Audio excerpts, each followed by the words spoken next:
Right, folks. So 12 years of the Tories in power, and they are now, as they always do, tearing themselves apart after having wrecked the country and putting it on his arse.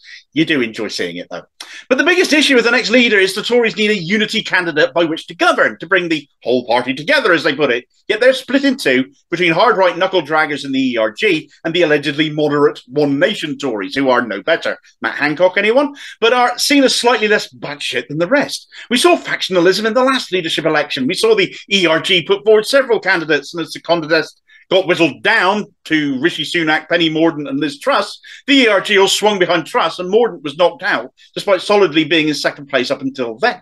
Their choice, put to the Tory membership of mainly old white men, saw Truss win over the billionaire non-white Sunak, and she proved to be a real representative of that hard right wing, plunging the country into even more of a mess than it was after Boris Johnson in mere weeks. You can look at Labour in the same way, though. Keir Starmer stood on a platform of continuity Corbyn and, once elected, said about purging the left of the party. Yes, Rebecca Long-Bailey, it has happened and still is, for no other reason than factionalism. He lied to get elected, has lied about what he stood for, and is now barely discernible from the Tories politically, promising tough choices, telling the TUC yesterday he'd basically continue with austerity and no pay rises despite people desperately struggling to afford to just live, refusing to commit to pay rises for nurses just this morning.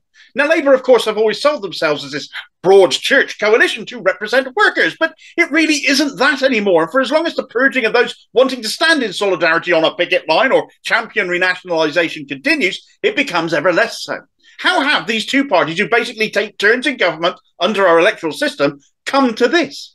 Well, it's the electoral system itself, if you think about it. To become part of a government requires being in one party or the other, no matter what your natural politics might be. So both parties suffer from being pulled in two different directions from within themselves, and this has worsened over time. Now both of them are totally dysfunctional.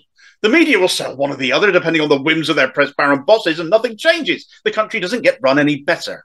First past the post has had its day. It's incapable of delivering competent governance, when the only politicians ever in power are the ones who went into politics for power's sake, for the money, and not to make the UK a better place to live.